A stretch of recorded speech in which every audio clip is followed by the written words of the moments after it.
ওখানে এটা থাকবেই যে কোরআন আর সুন্নাহ মূল, ইসলামী শরীয়ত মূল, আর যা লেখা হয়েছে বলা হয়েছে সব ওটার অধীনে। ভুলে যদি ওটার বিরুদ্ধে কিছু লেখা হয়ে থাকে বা কোনো দুষ্ট ইচ্ছা করে কোরআন সুন্নাহর বিরুদ্ধে, শরীয়তের বিরুদ্ধে কিছু লেখা হয়ে থাকে, সেটা বাতিল। কুল্লু শারতিন লাইসা ফি কিতাবিল্লাহ ফাহুয়া বাতিল।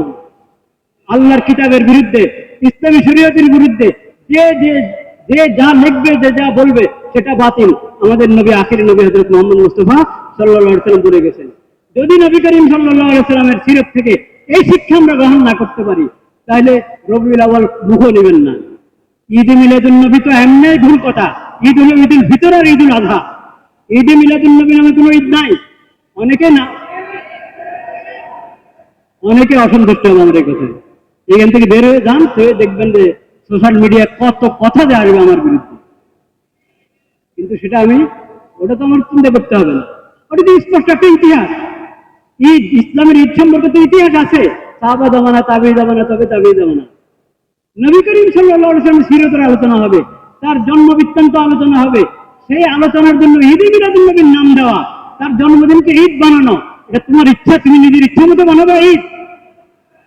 এটা তো শরীয়ত দিবে, নবীর আদর্শ, নবীর নিয়ে আলোচনা করছো, তো নবীর আদর্শ কি সেটা দেখবে না? আল্লাহ তাআলা আমাদেরকে সহিহ হিদায়াত দান করেন। নবী সাল্লাল্লাহু আলাইহি ওয়াসাল্লামের আদর্শ গ্রহণ করার তৌফিক নসিব করেন। এখন দেশে সংস্কার চলছে, খুব সংস্কার চলছে। এই সংস্কার রাসূলুল্লাহর সিরাত থেকে শিখতে হবে। রাসূল করিম সাল্লাল্লাহু আলাইহি ওয়াসাল্লামের সিরাত থেকে শিখতে হবে সংস্কার। নতুবা এই সংস্কার হবে না। ইসলামী শরীয়ত না দেখে, ইসলামী শরীয়তকে সামনে না রেখে, নবীজির সিরাতকে সামনে না রেখে যদি সংস্কার করা হয়, ওই সংস্কার কখনো মুসলিম উম্মতের জন্য সংস্কার হতে পারে না। মুসলিম উম্মতের জন্য সংস্কার হতে পারে না, এই কথা মনে রাখতে।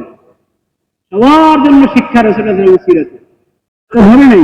জাহান্নামের রাস্তা চলে গিয়েছে, জান্নাতের রাস্তা ছিল এই রাসূলের অনুসরণ করা, আনুগত্য করা, রাসূলের শরীয়তের, রাসূলের সুন্নতের, রাসূলের আদর্শকে আঁকড়ায় ধরা, গ্রহণ করা। এটা ছিল নাজাতের রাস্তা। কিন্তু তা করেনি।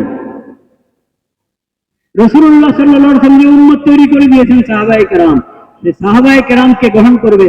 সাহাবায়ে কেরাম যেভাবে তাবেঈনদেরকে গড়ে গিয়েছেন ঈমানের উপর, আমলের উপর, সুন্নতের উপর, শরীয়তের উপর, সেই রাস্তা অবলম্বন করবে, যেটা আল্লাহ তাআলা কিয়ামত পর্যন্ত জন্য সংরক্ষণ করবেন, এখনো করেছেন, কিয়ামত পর্যন্ত করবেন। সেই রাস্তা অবলম্বন করা, যেটাকে কোরআনের ভাষায় বলা হয়েছে সাবিলুল মুমিনিন, মুমিনদের সর্বসম্মত রাস্তা। এই উম্মত ছেড়ে যদি তুমি আলাদা হয়ে যাও, অন্য উম্মত তোমার কাছে ভালো লাগে, তাহলে তোমার ঠিকানা জানো।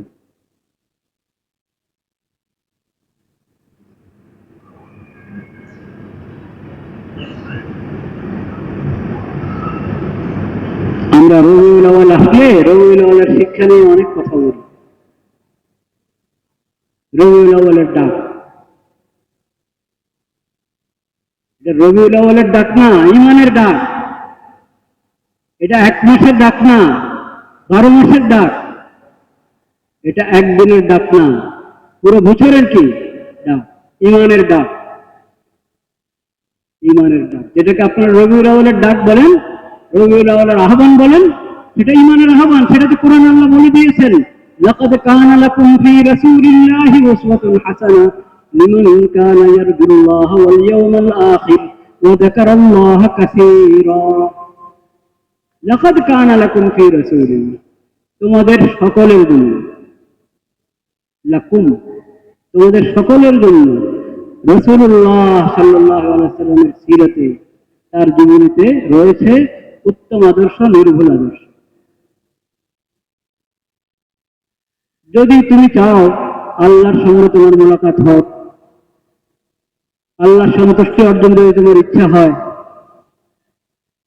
আখিরাতে শান্তিতে থাকতে চাও, হাসরে আল্লাহর কাছে পুরস্কার পেতে চাও, তাহলে তোমার জন্য উত্তম আদর্শ, নির্মল আদর্শ হযরত মুহাম্মদ মুস্তাফা সাল্লাল্লাহু আলাইহি ওয়াসাল্লামের সিরাত। তার পবিত্র সিরাত তোমার জন্য উত্তম আদর্শ। এটা গ্রহণ করো, তাহলে আখিরাতে শান্তি, কবরে হাসরে সব জায়গায় শান্তি। তাহলে আল্লাহ রাব্বুল আলামিনের সাথে সাক্ষাৎ যখন হবে তুমি আল্লাহর সন্তুষ্টি পাবে। এটা তো আল্লাহ ঘোষণা দিয়ে দিয়েছেন।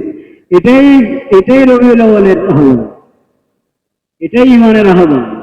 এটা তো কোরআন ডেকে ডেকে সবসময় বলছে, লাকাদ মান্নাল্লাহু আলাল মুমিনিনা ইয বা'আসা ফীহিম রাসূলাম মিন আনফুসিহিম ইয়াতলু আলাইহিম আয়াতিহি ওয়া ইউযাক্কিহিম ওয়া ইউআল্লিমুহুমুল কিতাবা ওয়াল হিকমাহ ওয়া ইন কানু মিন ক্বাবলু লাফী যালালিম মুবিন।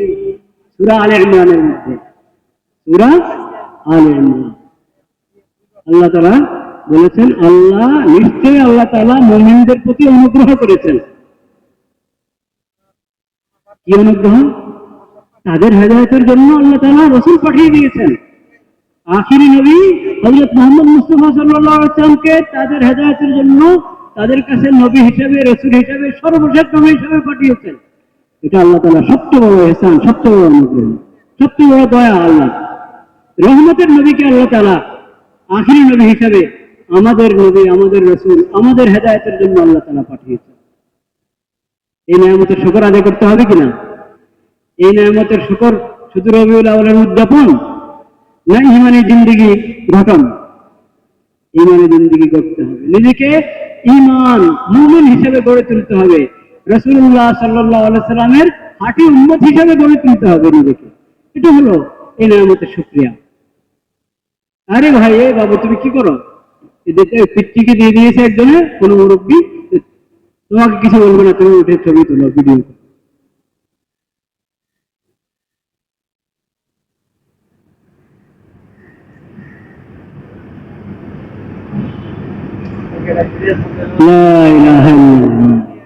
কথার গুরুত্ব নেই আমাদের কাছে, একটা বিষয়ের গুরুত্ব থাকে।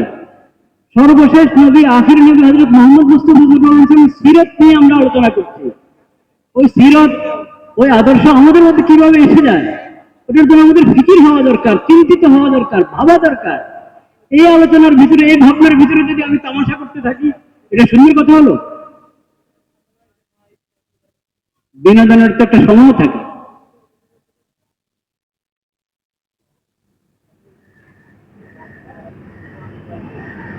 لقد من الله عليكم لقد من الله على المؤمنين إذ بعث فيهم رسولا من أنفسهم। রাসূল সাল্লাল্লাহু আলাইহি ওয়াসাল্লামের কি কি দায়িত্ব অনেক। এই আয়াতের মধ্যে আল্লাহ তাআলা তিনটা বলেছেন। ইউযাক্কিহিম, ইয়াতলু আলাইহিম আয়াতিহি, আল্লাহর আয়াত তেলাওয়াত করে শোনান। আল্লাহ রাসূল কি করেন? কি করতেন? আল্লাহর আয়াতগুলো, কোরআন কারীমের আয়াতগুলো তেলাওয়াত করে করে শোনাতেন, তেলাওয়াত শিখিয়ে দিতেন। এই যে এখন এই কারি সাহেব হুজুরদের কাছে যে শুনেন সুন্দর তেলাওয়াত, কোত্থেকে এসেছে ভেবেছেন কোন সময়? এই তেলাওয়াত তো হযরত মুহাম্মদ মুস্তাফা সাল্লাল্লাহু আলাইহি ওয়াসাল্লাম শিখিয়ে দিয়েছেন সাহাবায়ে কেরামকে। সেই ধারাবাহিকতা ওনারা পর্যন্ত এসেছে। উনি ওনার ওস্তাদের কাছে এটা শিখেছেন, কত সময় লাগিয়ে শিখেছেন, এক একটা অক্ষর, এক একটা শব্দ, এক একটি আয়াত তার ওস্তাদের কাছে। ওই ধারাবাহিকতায় দেখা যাবে জির ইবনে হুবাইশ রাহমাতুল্লাহি আলাইহির কাছে যিনি শিখেছেন, সে পর্যন্ত ধারা যাবে। জির ইবনে হুবাইশ শিখেছেন উবাই ইবনে কাব রাদিয়াল্লাহু তাআলা আনহুর কাছে, আব্দুল্লাহ ইবনে মাসউদ রাদিয়াল্লাহু তাআলা আনহুর কাছে। এই উবাই ইবনে কাব রাসূলুল্লাহ সাল্লাল্লাহু আলাইহি ওয়াসাল্লামের বিশিষ্ট সাহাবী, যার ব্যাপারে রাসূল করিম সাল্লাল্লাহু আলাইহি ওয়াসাল্লাম একদিন বলেছেন, উবাই তুমি আমাকে কোরআন পাঠ করে শোনাও, তেলাওয়াত করে শোনাও। আল্লাহ আমাকে বলেছেন তোমার কাছ থেকে তেলাওয়াত শুনতে।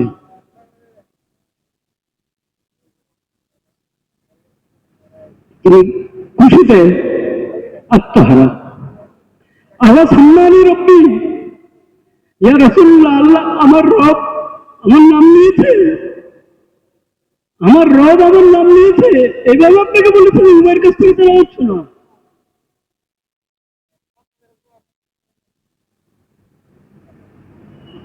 রাসূলুল্লাহ বলতেন, হ্যাঁ তোমার নাম নিয়েছে।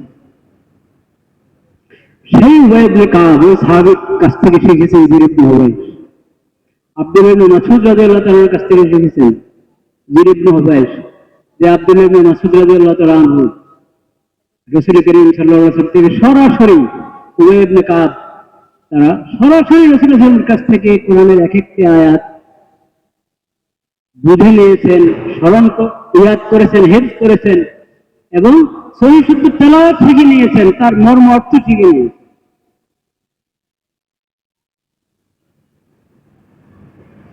আব্দুল্লাহ ইবনে মাসউদ রাদিয়াল্লাহু তাআলার কাছ থেকে নবী করিম সাল্লাল্লাহু আলাইহি ওয়াসাল্লাম তেলাওয়াত শুনেছেন, সূরা নিসা তেলাওয়াত করো, সূরা নিসা তেলাওয়াত করে শুনিয়েছেন।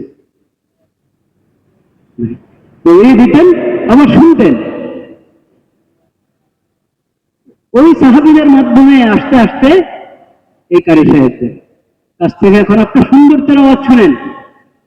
আলহামদু হার উচ্চারণ ওইভাবে শুনেন যেভাবে রাসূলুল্লাহ সাল্লাল্লাহু আলাইহি ওয়াসাল্লাম উচ্চারণ করেছিলেন। আলহামদুলিল্লাহ দো বলেন না, দু রাসূলুল্লাহ শিখিয়ে দিয়েছেন। ওই শিখার ধারাবাহিকতায় এখন আপনি মুক্ত হেফজখানা, মাদ্রাসাগুলোতে, মসজিদের তালিমের হালকায় সব জায়গায় সঠিক তেলাওয়াত, সহিহ তেলাওয়াত পাচ্ছেন। কারো ভুল হলে ওটা শুধরায় দেওয়ার মতো লোক আছে, কিয়ামত পর্যন্ত থাকবে। ইয়াতলু আলাইহিম আয়াতিহি, নবী করিম সাল্লাল্লাহু আলাইহি ওয়াসাল্লাম আয়াত তেলাওয়াত করে শোনাতেন, আয়াতের তেলাওয়াত শিখিয়ে দিতেন এবং আল্লাহ রাব্বুল আলামিনের সমস্ত নিদর্শনগুলো, আয়াত যেমন কোরআনের আয়াত, প্রতিটা আয়াতে আল্লাহর কুদরতের রহমতের নিদর্শন, আল্লাহর বিধানের নিদর্শন। তাছাড়া আল্লাহর কুদরত রহমতের আরো যত নিদর্শন আছে ওগুলো বলতেন নবী করিম সাল্লাল্লাহু আলাইহি ওয়াসাল্লাম, বলে বলে আল্লাহর দিকে দাওয়াত দিতেন। কোরআনের তেলাওয়াত দাওয়াত দিতেন, শুধু কোরআন শুনিয়ে দেওয়া দাওয়াতের জন্য যথেষ্ট ছিল। কত মুশরিক কাফের নবী করিম সাল্লাল্লাহু আলাইহি ওয়াসাল্লাম শুধু কোরআনের তেলাওয়াত শুনিয়ে দিয়েছেন, কয়েকটি আয়াত, একটা সূরা শুনিয়ে দিয়েছেন, শুনেই ঈমান নিয়ে এসেছে। এরকম ঘটনা ইতিহাসে, সিরাতে অনেক আছে। ইয়াতলু আলাইহিম আয়াতি,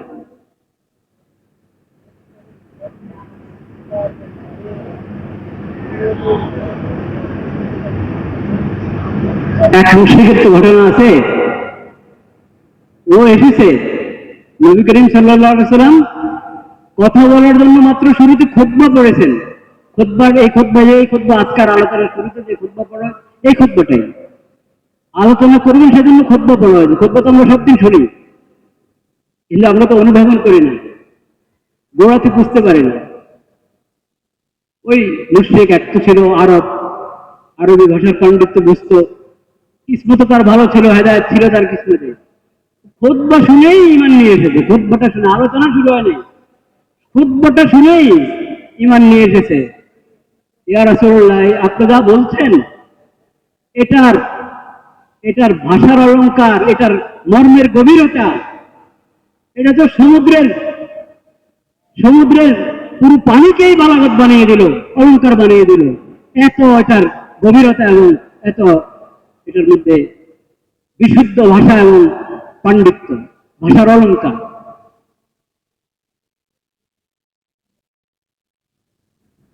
খুতবাটা শুনে ঈমান নিয়ে এসেছে। নবী করিম সাল্লাল্লাহু আলাইহি ওয়াসাল্লাম বাজারে গিয়েছেন, বাজার করাও তো শিখিয়েছেন নবী করিম সাল্লাল্লাহু আলাইহি ওয়াসাল্লাম, নাকি? এখানে তো মার্কেট আছে বিশাল। নবী করিম সাল্লাল্লাহু আলাইহি ওয়াসাল্লাম সিরাত থেকে মার্কেটিংও শিখেন, শপিংও শিখেন।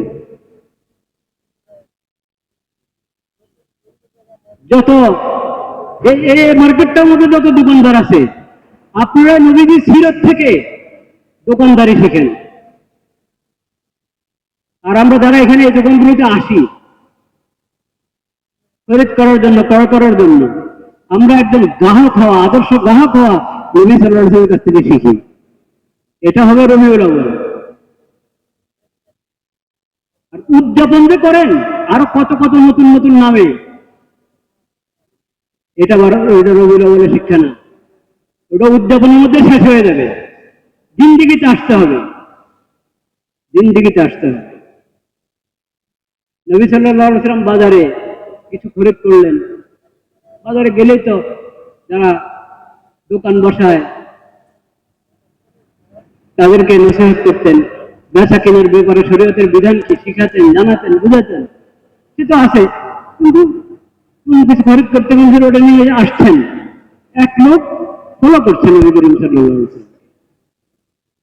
বাজারে উনি কি করছেন, একজন ক্রেতা হিসেবে তার কেমন আচরণ, বাজারে কত মানুষের সাথে দেখা হচ্ছে, কিভাবে ওনার চলাফেরা, কথাবার্তা, আচরণ, উচ্চারণ, সে ফলো করছে এগুলো। নবী করিম সাল্লাল্লাহু আলাইহি ওয়াসাল্লাম বাজার থেকে ফারেক হয়ে রওনা হয়েছেন, বাড়ির দিকে, ঘরের দিকে রওনা হয়েছেন। ও পিছনে পিছনে এসেছে। রাস্তা বলে, আপনার কাছে এমন কিছু দেখলাম, মনে মনে আপনি ভিন্ন কিছু আছে আপনার কাছে। হবেই তো, উনি তো মানুষ, কিন্তু সাধারণ মানুষ না, আল্লাহ নবী এবং আখিরি নবী হযরত মুহাম্মদ মুস্তাফা সাল্লাল্লাহু আলাইহি ওয়াসাল্লাম। এই যে বাজারের মধ্যে তার আচরণ দেখে, তার সিরত দেখেই মুগ্ধ হয়ে ইমান নিয়ে এসেছে, এমন ঘটনা সিরতে।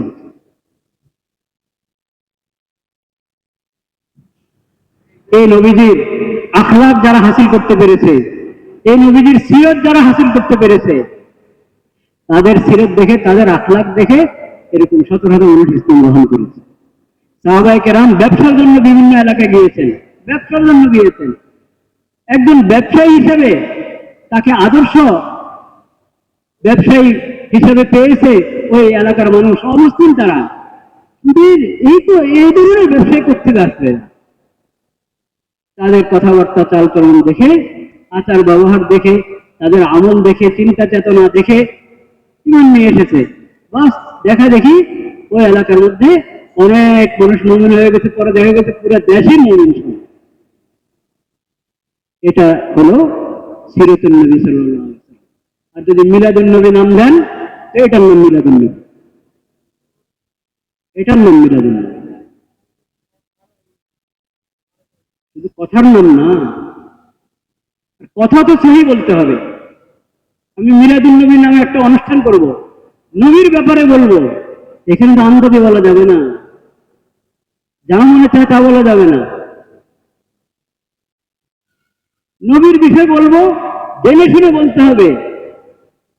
এটা তো এমনি, অন্য অন্য যে কোনো বিষয় তো আমাদের নবী করিম সাল্লাল্লাহু আলাইহি ওয়াসাল্লাম শিখিয়েছেন, আন্দাজে বলবো না। কি বলবো না? আন্দাজে বলবো না। কোরআনই বলে দিয়েছে, ওয়ালা তাকফু মা লাইসা লাকা বিহি ইলম, যে বিষয়ে তোমার ইলম নাই, যে বিষয়টা যথাযথ তুমি জানো না, ওটার পিছনে পড়ো না, ওখানে নাক গলাতে দেয় না, দখল দিও না, ওটা বলবে না। তুমি জানো নাই, তুমি বললো কেন? বলতে হলে বিষয়টা জানো।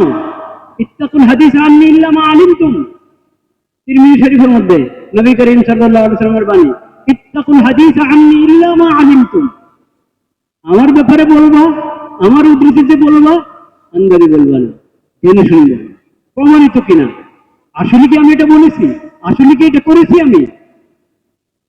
নবী সাল্লাল্লাহু আলাইহি ওয়াসাল্লামের সিরাতের ব্যাপারে বলতে হলে জেনে শুনে বলতে হবে, সঠিক ইলমের ভিত্তিতে বলতে হবে। খালি উদ্যাপন করবো আর আন্দাজি কথা বলে যাবো, হবে না। এমনকি নবী করিম সাল্লাল্লাহু আলাইহি সাল্লাম, যিনি রাহমাতুল লিল আলামিন, সাইয়্যিদুল মুরসালিন, ইমামুল মুত্তাকিন, তার বৈশিষ্ট্য, কত বৈশিষ্ট্য আল্লাহ তাআলা তাকে দান করেছে।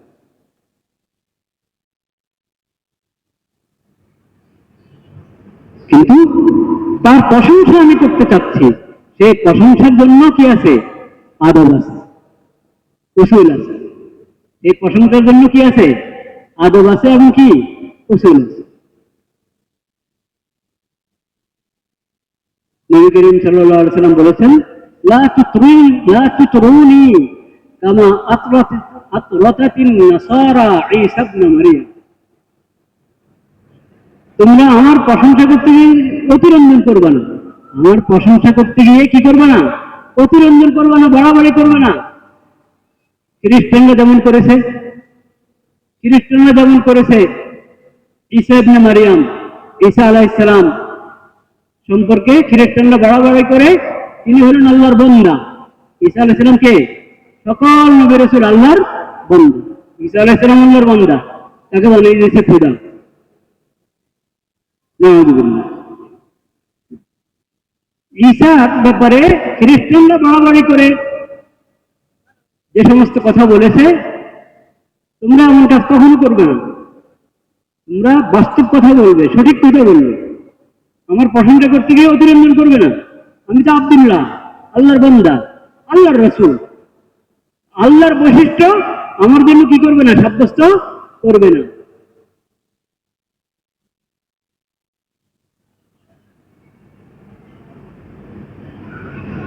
লা ইলাহা ইল্লাল্লাহ, লা ইলাহা ইল্লাল্লাহ। একদিন কথার কথা বলছিল এক ব্যক্তি, কামাশিতা ওশা আল্লাহ, কামাশিতা ওশা আল্লাহ। আমরা বলি না কথার প্রসঙ্গে, আপনি যেমন বলেন, আপনি যা চান।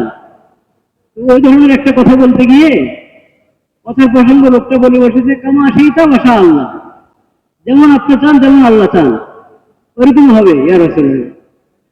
যেমন আল্লাহ আপনি চান যেমন আল্লাহ চান, মিলিয়ে দিল না পাশাপাশি। নবী করিম সাল্লাল্লাহু আলাইহি ওয়াসাল্লাম সঙ্গে সঙ্গে টুক দিলেন, সঙ্গে সঙ্গে টুকেছেন। এভাবে বলবে না তামাশা আল্লাহ সুন্না শিতা, তুমি বলো যেমন আল্লাহ চাবেন অতঃপর যেমন আপনি বলবেন, অতঃপর একসাথে মিলালে কেন তুমি? এরকম নিহত সমস্যা নাই, কথা ঠিক বলছি, কিন্তু ভাষার মধ্যে কেন যেন একটু বাড়াবাড়ি ইঙ্গিত হচ্ছে। নবী করিম সাল্লাল্লাহু আলাইহি ওয়াসাল্লাম সেখানে লোকমা দিলেন, এভাবে না। এটা হলো নবী সাল্লাল্লাহু আলাইহি ওয়াসাল্লামের সিরাত, এটা হলো নবী করিম সাল্লাল্লাহু আলাইহি ওয়াসাল্লামের কি সিরাত। এই সিরাত তাকে বুঝা পড়া, নিজের জিন্দেগির মধ্যে নিয়ে আসা, এটা শিখতে হবে আমাদেরকে সিরাত থেকে।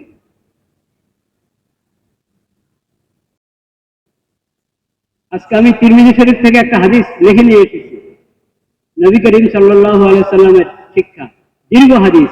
ওটা শুরু করলে আজকে শেষ হবে না, সেজন্য আল্লাহ হায়াত রাখলে আগামী সপ্তাহে শুনাবো যে আমাদের সকলের জন্য নবী সাল্লাল্লাহু আলাইহি ওয়াসাল্লামের সিরাত থেকে কি কি নেওয়ার আছে। তাওহীদ থেকে নিয়ে একবারে জীবনের জিন্দেগির সব অঙ্গনে। এই যে এখন রাষ্ট্র পরিচালনা করবে কারা, ওদের নির্বাচন করা হবে, এই বিষয়ে রাসূলুল্লাহ থেকে হেদায়েত নেওয়ার কিছু আছে না নাই? না মনে করেন এটা তো আমাদের জাগতিক বিষয়, এরকম মনে করেন? আমাদের জাগতিক বিষয়, রাষ্ট্রের বিষয়, এগুলো তো কোরআন হাদিস কিছু বলে না, ওগুলো আমরা আমাদের মত মতো করবো। মসজিদে যখন আসবো তো দেখবো যে কোরআনে কি বলেছে, সেভাবে নামাজ পড়ে চলে যাবো। এটা উম্মতে মুহাম্মাদিয়ার আকীদা নয়, ইসলামের আকীদা নয়, ইসলামের শরীয়তের বক্তব্য এটা নয়। এটা অন্যান্য ধর্ম যেগুলোর গোড়া নাই বা যেগুলোর গোড়া শেষ, বিকৃত ধর্ম, ওদের এখানে আছে। মসজিদ একটা মসজিদ, আর সংসদ ভবন আর আদালত কি আলাদা। সংসদ আর আদালত ওটা রাষ্ট্রের জন্য, রাষ্ট্রপতি যেভাবে বলে, হ্যাঁ, পার্লামেন্টের লোকেরা যেভাবে বলে, সংবিধান যেভাবে বলে ওইভাবে। আর মসজিদের মধ্যে আমি ভালো মানুষ, আল্লাহর বান্দা। এই যে বিভাজন, এটা কুফর। এটা কি কুফর? মুমিন মসজিদও আল্লাহর বান্দা, মুমিন ঘরও আল্লাহর বান্দা, বাজারও আল্লাহর বান্দা, আদালতের মধ্যেও আল্লাহর বান্দা, সংসদ ভবনও আল্লাহর বান্দা, বঙ্গভবনও আল্লাহর বান্দা, এবং সেনানিবাসের মধ্যে কি আল্লাহর বান্দা। মুমিন সব জায়গায় আল্লাহর বান্দা, এটা বুঝতে হবে সবাইকে। মুমিন সব জায়গায় আল্লাহর বান্দা, এবং এই মুমিনরা সব জায়গায় আখিরি নবী হযরত মুহাম্মদ মুস্তাফা সাল্লাল্লাহু আলাইহি ওয়াসাল্লামের উম্মত। এই জন্য তাদের সংবিধান কথা কিন্তু একটা, লা ইলাহা ইল্লাল্লাহ মুহাম্মাদুর রাসূলুল্লাহ।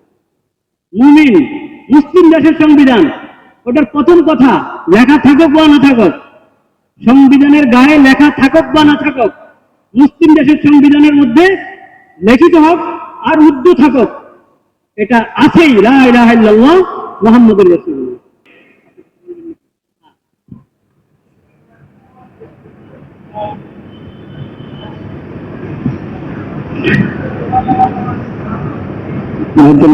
জাতীয় মসজিদে পরম শ্রদ্ধাভাজন খতিব মহোদয় এবং সম্মানিত মুসল্লিয়ান ইকরাম, আসসালামু আলাইকুম ওয়া রাহমাতুল্লাহি ওয়া বারাকাতুহু।